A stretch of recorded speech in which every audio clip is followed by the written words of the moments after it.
पिछले 2 दिनों से जादवपुर यूनिवर्सिटी के अंदर विरोध प्रदर्शन है, चूँकि एबीवीपी के लोगों ने यहाँ पर आकर उत्पात मचाया, हॉस्टल रूम के बाहर आग लगाई, एम्बलम को तोड़ा और वो एम्बलम स्वदेशी आंदोलन से जुड़ा हुआ था. तो we have a student of Jadavpur university, so we gonna talk to her and we'll ask her some question related to that violence that happened 2 days ago in Jadavpur University. So I have a question that it's been a 2 day. What is the answer you get from the administration and police prasashan during that day happened in Jadavpur University premises? After day before yesterday's incident yesterday, all the students of Jadavpur University, they had gathered in large numbers from the very morning. We wanted answers from the Vice Chancellor, but as a matter of fact, the Vice Chancellor was not only absent and unresponsive on the night of the event, he was also unresponsive throughout yesterday. We could not get him to calls, and Pro VC told us that neither could he get access to the Vice Chancellor. But the students did not step back as a result of that. They gathered yesterday, they discussed among themselves. We held several GB meetings yesterday and we decided upon a charter of demands. The charter of demands has several demands, some of which include accountability in the form of the university must take charge of quashing all the false FIRs that have been filed against the students of the university by the ABVP, by the NSF. There have been several false FIRs and we know that this is a very common incident. This is a very common response that whenever something like this happens, which is perpetrated by the ABVP, they in turn file false FIRs to repress the student movement. Yeah. So we presented a list of several demands to the Pro Vice Chancellor who was present yesterday. The Pro Vice Chancellor, the students demanded accountability from the Pro Vice Chancellor and we demanded accountability from the administration, because we need to remember that in the presence of all security guards, the university does not have funds for allocating classrooms. It does not have funds for infrastructure, but it has funds to appoint ex-militiamen as security guards, which happened in the last few months. Several number of ex-militiamen, contractual ex-militiamen have been appointed as security guards. Why is it that in their presence, the ABVP forces entered the campus and vandalized the campus and attacked the students? So I have a question that the university is just 100 or 200 meters away from the Jadavpur police station and the hostel is just 30 or 20 meters away from Jadavpur University. So on that day happened, so you guys are like connected to police, and what they have answer on that day? The police, I just spoke about the response and the behavior of the security guard.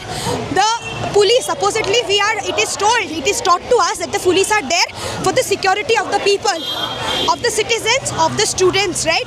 But I think after the CJP protests, and we as organizers have also faced several instances, especially even in case of Kolkata, even during the Trinamool era, we have seen the role of the police, and it has therefore been historically proven to us. I think general people are also beginning to understand that the police are not in fact there to ensure safety of the people, but rather the safety, the security of those who are in power.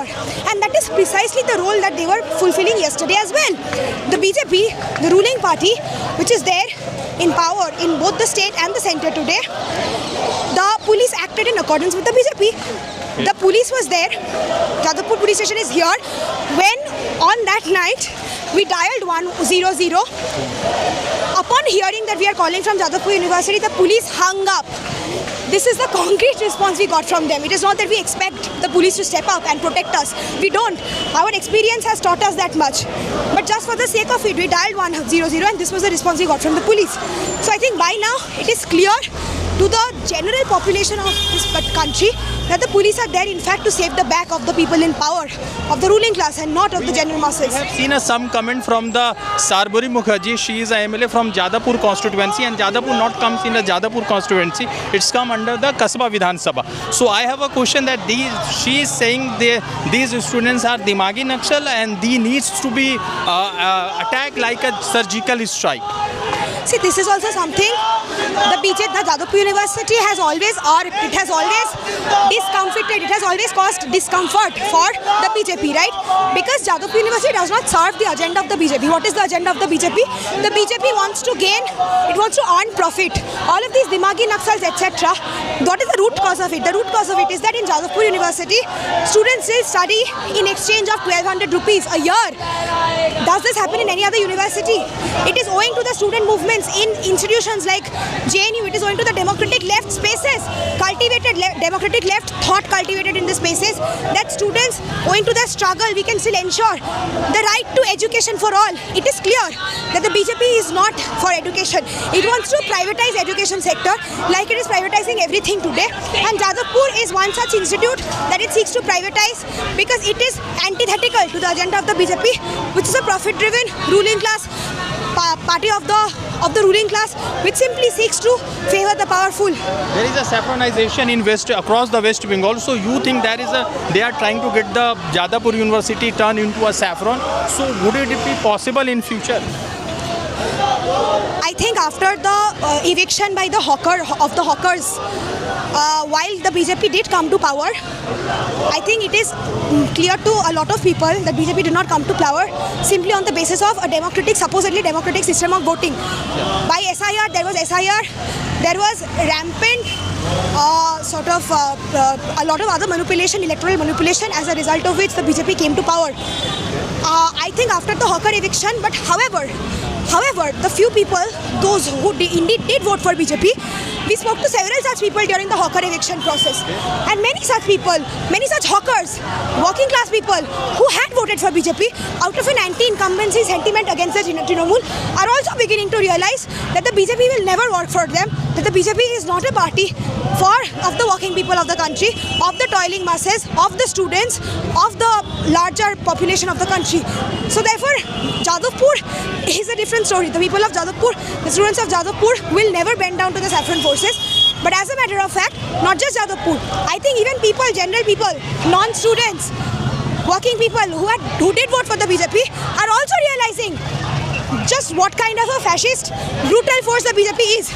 So definitely not Jadavpur, but also we are extremely hopeful that with the correct voices of protest, if we continue our resistance, we will be able to reach out, not restrict this movement simply to the student forces, but also take it out to the larger masses, to the toiling people, farmers, protest workers, etc. Thank you so much. So Jadavpur university का प्रदर्शन चल रहा है, उनके बीच हम विद्यार्थी से बातचीत कर रहे थे। जादवपुर में जो कुछ भी है उसके खिलाफ लगातार इनकी नाराज़गी है और सख्त नाराज़गी देखने को मिली। अभी हम कुछ विद्यार्थियों से बातचीत कर रहे थे और इनकी राय जानने की कोशिश कर रहे थे। जुड़ते दूसरे अपडेट के साथ, धन्यवाद।